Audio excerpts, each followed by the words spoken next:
All right, welcome back to Cruising Off Duty. I'm going to do something I've never done on this channel in the, almost 4 years I've had this channel. I'm going to do NFL predictions for this Super Wildcard Weekend.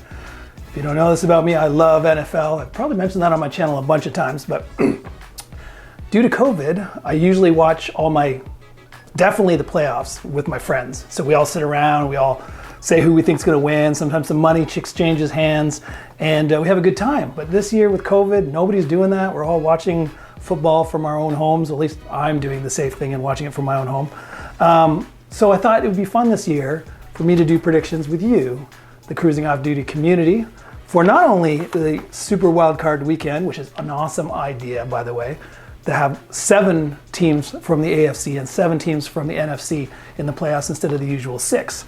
And there's usually 2 teams that get the bye. So there's only 4 teams that play on this weekend usually. But now there's 7 teams, one more team in. Only 1 team gets the bye. So therefore 6 teams are playing on the AFC this weekend and 6 teams are playing in the NFC. So I've got it all printed out for me to look at just to remind myself of what I've decided. And I'm going to put it on the screen for you. So let's start with the AFC.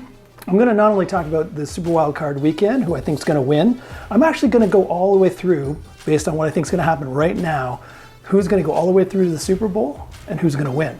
Now granted, this is a weird year because COVID-19 can knock the best players out and you can't forecast that a week in advance, can't even forecast that a couple of days in advance. Usually it's Friday now and the games start tomorrow. By now, if you haven't heard somebody's got COVID, you're pretty likely that those players are going to still play tomorrow. I'm not saying it couldn't happen that the day of the game they're going to say somebody has COVID, but it's just really hard to predict next week or the week after that who's going to still be playing based on we could be losing players and key players at that. But let's go through, starting with the AFC. Number 1 seed, the Chiefs, don't even have to play this weekend, which is great for them. Rest those bodies after a long season. And let's just say one other thing. Is it not cool that we made it through the entire NFL season and completed it and didn't lose any games? When they first said they were going to do the NFL season, I thought it was going to be like many other sports leagues where they only got part of a season or something, and then nobody got their whole season in almost. So good on you, NFL. All that contact tracing and keeping people apart worked, and you got all your games in. Chiefs don't play. That's important. They're probably the number 1 seed for going to the Super Bowl is the Kansas City Chiefs. We'll see if I think they're going to the Super Bowl or not. So the 1 o'clock game on Saturday, we're going to just do AFC even though they're not all on Saturday, which is a funny thing. I think the NFL actually helped a few teams by not having them play on Saturday and having them play on Sunday.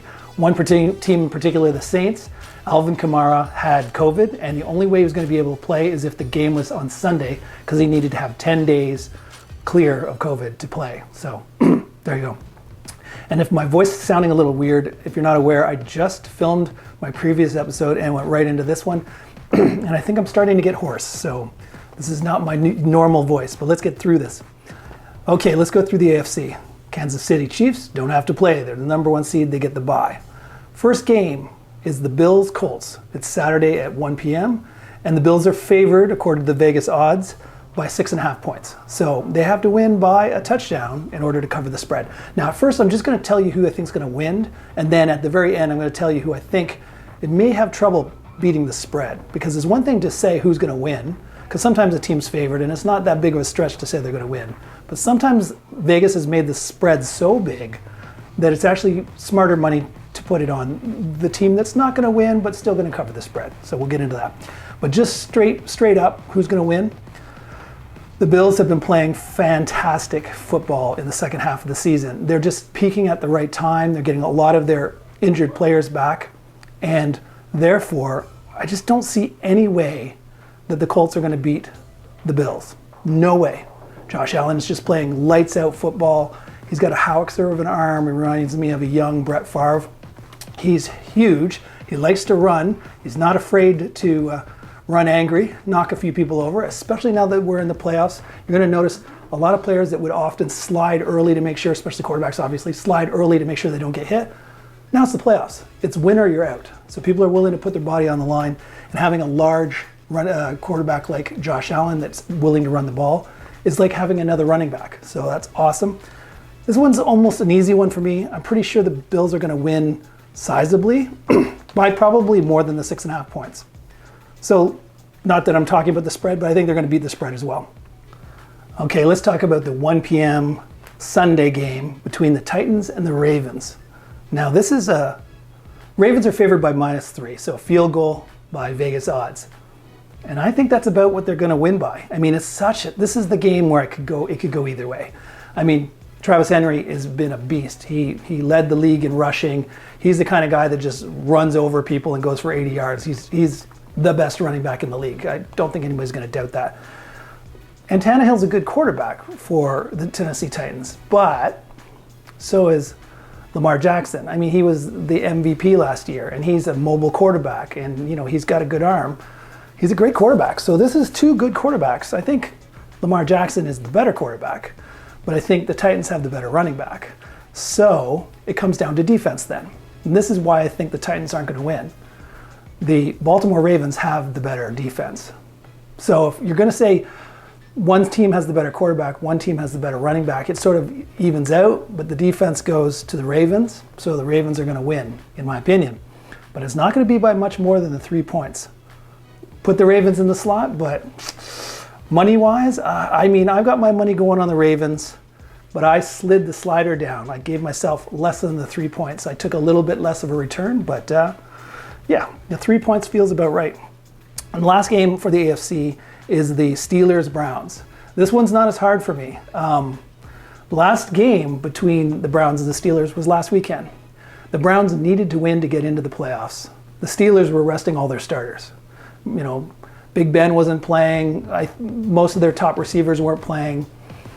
And even with the backups playing, the Browns almost didn't beat the Steelers. So therefore, now that Ben's had a week to rest, and all the top receivers have rested up, and everybody's feeling good, and the Steelers seem to own the Browns. They beat them before many times, and they're playing in Pittsburgh's home field. So you add all those things up. Even though the Steelers are -6 points, so they're the favorite, they got to win by probably, let's say, a touchdown to beat the spread. I don't think it's going to be that hard. I think the Steelers are a much better team than the Browns. I think the Browns are just lucky to be in the playoffs this year. I think if this had been a normal playoff year, they might not be in there. So there you go. So just recapping, going into the next round in the AFC is the Bills. They're going to end up playing the Steelers, and the Chiefs are going to end up playing the Ravens. So let's go on to the NFC. So the NFC, we have the Packers, the number 1 seed, who get the bye. It's always great to get the bye, rest up, get rid of those injuries. It's always a good thing. It's almost going to give you a boost in the next round. So let's go on to the 1 o'clock game. Actually, there are no 1 o'clock games. They're all afternoon games. So let's go from top to bottom. You got the Saints, Bears. Now let's talk about the quarterbacks for both teams. Mitch Trubisky for the Bears doesn't hold a candle to Drew Brees. Now, Drew Brees is getting up there in age, so he's not as mobile as he used to be. He doesn't have the arm strength that he used to have, but he's still accurate. And they also have one of the best running backs coming back in Alvin Kamara. So you got a powerful offense and a really good defense for New Orleans going against the Bears, who have a decent defense, okay quarterback, and an okay running game. So yeah, this one's a clear one for me. New Orleans Saints go on. Now the point spread is -10. This is where we're talking about saying who's going to win and saying who's going to beat the spread are two separate things. So we'll talk about the spread afterwards. The Saints win for sure in my books, but do they cover the spread? We'll talk about that afterwards. Next game going down is the Seahawks versus the Rams, with the Seahawks being favored by -3 points. Now this is another one. This is the one that I think could be the upset of the weekend, because the Rams have an amazing defense. Probably the best defense in the league. Definitely the best defense of all the teams left playing. And my only question is, you got Jared Goff, who had thumb surgery. And if this had been the regular season, you almost guarantee he'd be out for 2-3 weeks, letting that thumb heal from surgery. But now they're actually considering playing him, and this is the thumb on his throwing hand. It's not like if it was offhand, it wouldn't really matter, but this is his throwing hand. I can't imagine he can throw as strong or as accurately with a busted up thumb. So then the next choice is the backup Wolford, and he played last weekend. He played decently well, actually, surprisingly well. But do I think he's going to beat the Seahawks if it's Wolford in there? No. Do I think an injured Jared Goff is going to beat? No. So I think the Seahawks, they're probably going to cover that 3 points. And they're, in my mind, not, it would be a surprise if the Rams won, but they have such a good defense. And as they say, defense wins championships. So it's a possibility. It is a possibility. So that's my one on the NFC that I think could be the upset. And then we finally have the Washington football team versus the Buccaneers. So Washington's actually showing as the 4th seed. And how lucky is Tampa Bay that they're the 5th seed and get to play the 4th seed Washington? Mostly because Washington is terrible. Terrible other than their defense. The defense is good. But unless your defense is going to intercept passes and run them for touchdowns, how are you going to get any points? So this is one of those games where I'm almost 100% sure Tampa Bay wins this one. The spread is -8 though. That's a pretty big spread. Anything above a touchdown is getting a bit like, right? Because any given Sunday, any team can win, right? So I still think the Buccaneers are going to cover the spread. I still think they're going to win the game, without a doubt in my mind. But it's going to be a low-scoring game. We'll talk about that later, some of the money I have on some of the games, because I think this is an under. So there we go. So let's go on to what our final was. So we got the Saints versus the Seahawks, the number 2 seed versus the number 3 seed in the next round, versus the Packers, who had the bye, the number 1 seed, versus the Bucs, the number 5 seed. So let's go through what I think is going to happen. So back to the AFC for the next round. We got the Bills versus the Steelers. The Bills are on an upward trajectory. They are beating the hell out of people. They're 8-0 against the spread in their last 8 games. If they haven't lost that game to the Cardinals with that Hail Mary last-second pass, they would have won the last 10 games in a row. That last fluky game, the Hail Mary that lost in the game to the Cardinals, I think definitely was a 1 in a million fluke. So the Steelers, on the other hand, they started the season sort of hot. They went 10-0, but they weren't beating people by a lot. They were just barely winning some of those games. So they were kind of a faux 10-0. Didn't feel like they were a dominant team, even though they were 10-0. And then in the second half of the season, I mean, Ben Roethlisberger doesn't have any time to throw. His offensive line's giving him such little protection, and he's not a mobile quarterback anymore. So he's got to get the ball out right away. I think he's the fastest releasing quarterback. I think 2.3 seconds or something is his average time holding the ball. So he's out. He only gets to look at his first possibility, maybe his second, and he's got to get it out. It's kind of hard to get a really rolling offense when you're under pressure like that.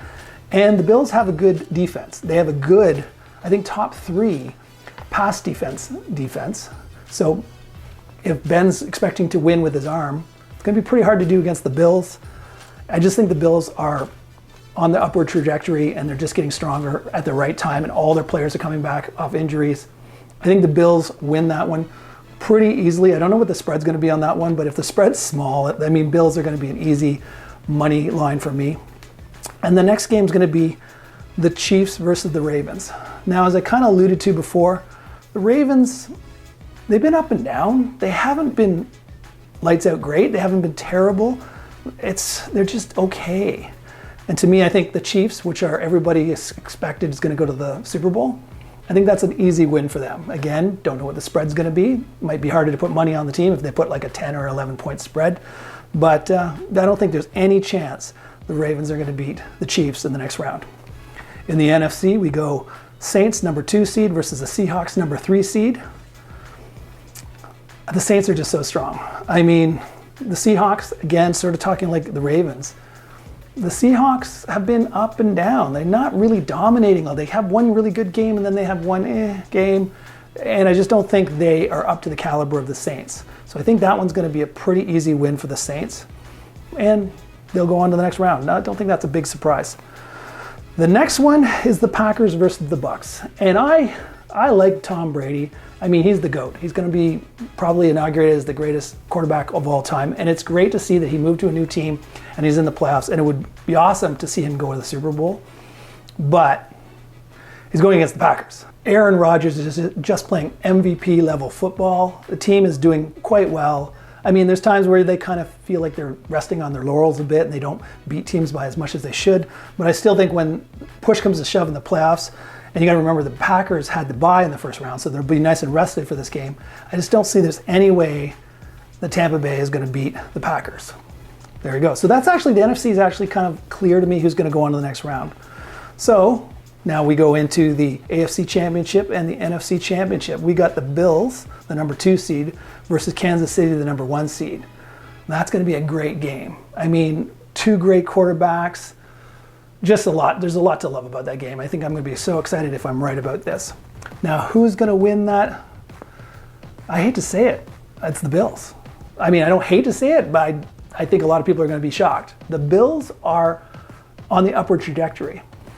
Kansas City Chiefs, if you've noticed, they've won a lot of games, but they haven't blown a lot of people out. I mean, I don't think their record against the spread is very good at all. A lot of times they go into games with like a 6-point spread and they end up winning by 4 points. You know, they got, you know, teams that they should annihilate, they just barely beat. And that's not a good sign. Now maybe it's just because they kind of, you know, take it easy once they're up on a team, but that still doesn't give me a lot of confidence. The Bills, think about this. They didn't need to play hard in that Miami game. They were already in the playoffs. They were really just fighting between getting a better seed than the Pittsburgh Steelers. But if they hadn't, they would have been playing the Browns. Like the Steelers are playing the Browns. So, I mean, it didn't really matter to the Buffalo Bills whether they won that last game or not. I mean, they were in the playoffs no matter what.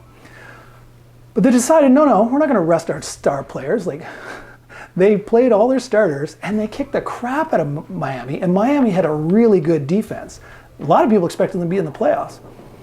So, they got into the third quarter until they were up like 30-something points on Miami, and then they started pulling out their starters in the middle of the third quarter, and they still ended up putting 56 points on Miami. Even with the backups in, they were still marching down the field.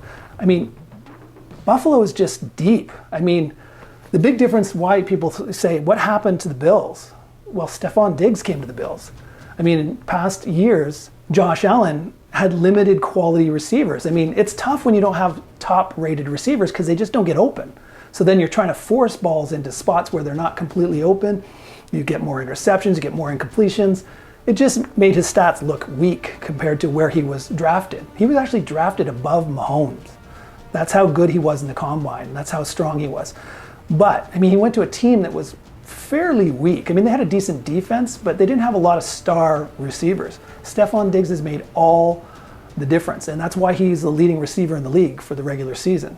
So I just don't know if Kansas City has shown that they can keep up with the Bills, as surprising as that might sound.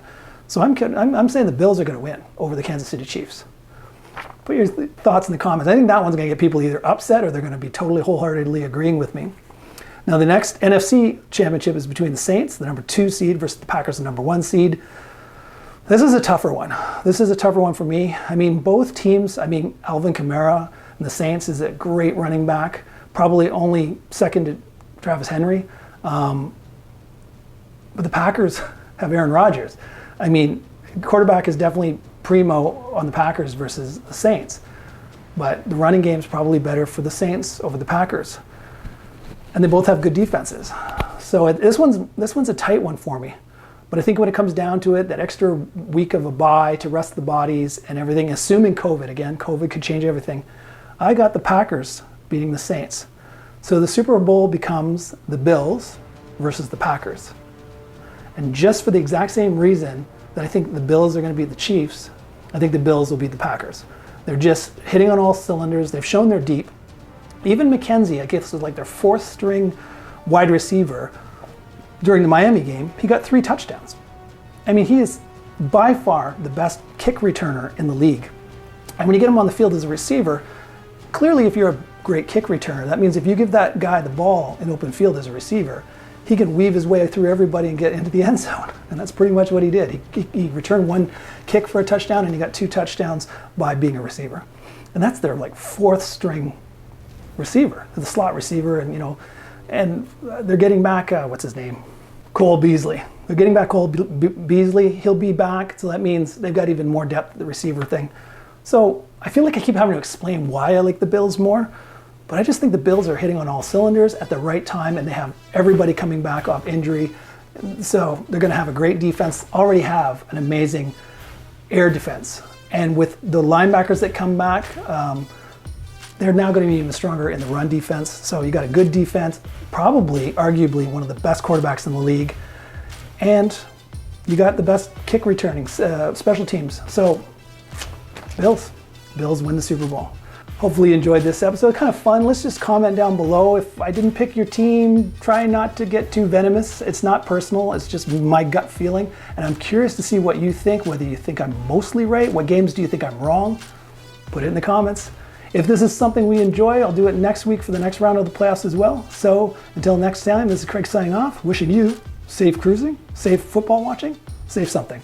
Anyways, stay healthy.